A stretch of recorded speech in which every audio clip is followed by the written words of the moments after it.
क्या आप कुवैत में रहते हैं या यहाँ आने की तैयारी कर रहे हैं? तो ये खबरें आपके लिए बेहद ज़रूरी हैं, क्योंकि आज हम ऐसे फैसलों और अपडेट की बात करने वाले हैं जो सीधे आपकी नौकरी, वीज़ा, छुट्टी, यात्रा और रोज़मर्रा की ज़िंदगी पर असर डाल सकते हैं। कुवैत में नए नियम लागू हो रहे हैं, सरकारी फैसले बदल रहे हैं, एक्सपैट्स के लिए सुविधाएं और पाबंदियां दोनों आ रही हैं।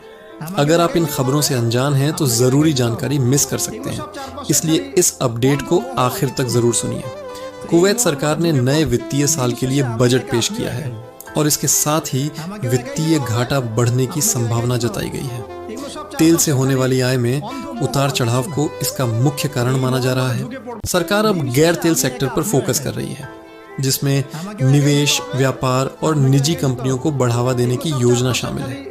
आर्थिक विशेषज्ञों का कहना है कि आने वाले समय में आय के नए स्रोत बनाना जरूरी होगा ताकि देश की अर्थव्यवस्था स्थिर रह सके और सरकारी खर्चों पर दबाव कम हो। कुवैत में नेशनल डे और लिबरेशन डे को लेकर पूरे देश में उत्साह का माहौल है। सरकार ने इस मौके पर लंबी छुट्टियां घोषित की हैं। इस दौरान परेड, सांस्कृतिक कार्यक्रम, आतिशबाजी और देशभक्ति से जुड़े आयोजन होते हैं। बाजारों और पर्यटन गतिविधियों में भी तेजी आती है।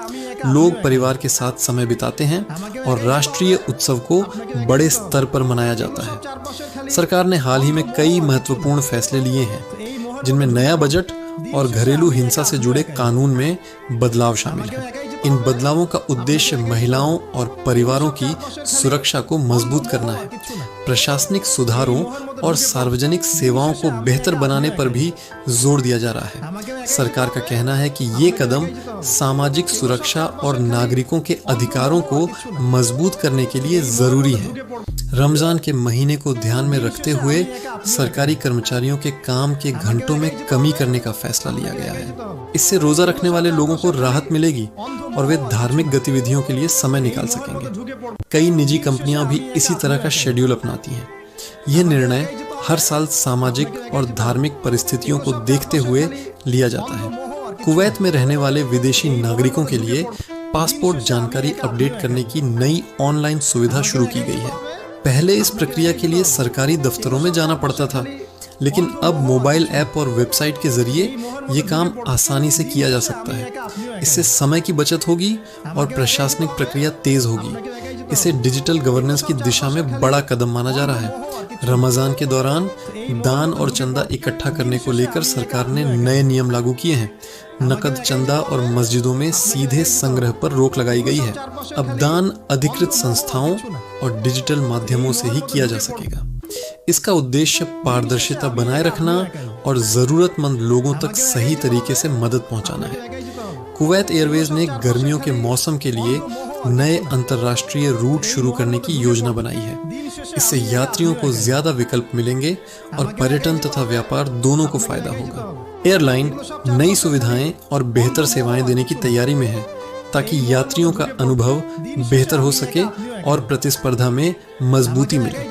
प्रवासी नागरिकों के लिए नया ट्रैफिक नियम लागू किया गया है, जिसके तहत वे निजी उपयोग के लिए सीमित संख्या में वाहन अपने नाम पर रख सकते हैं। ये फैसला ट्रैफिक व्यवस्था को व्यवस्थित बनाने और वाहन पंजीकरण प्रणाली को स्पष्ट करने के उद्देश्य से लिया गया है।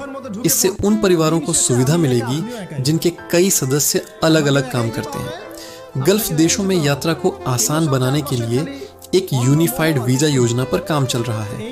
इस योजना के लागू होने के बाद एक ही वीजा से कई खाड़ी देशों में यात्रा संभव हो सकेगी। इससे पर्यटन, व्यापार और क्षेत्रीय सहयोग को बढ़ावा मिलेगा और यात्रियों के लिए प्रक्रिया सरल हो जाएगी। कुवैत में खेल गतिविधियों को बढ़ावा देने के लिए लगातार नई पहलें की जा रही हैं। क्रिकेट, फुटबॉल और अन्य खेलों में स्थानीय और अंतर्राष्ट्रीय स्तर पर प्रतियोगिताएं आयोजित हो रही हैं। युवा खिलाड़ियों को प्रशिक्षण और बेहतर सुविधाएं देने पर जोर दिया जा रहा है, ताकि खेलों में देश की भागीदारी और प्रदर्शन दोनों मजबूत हो सके।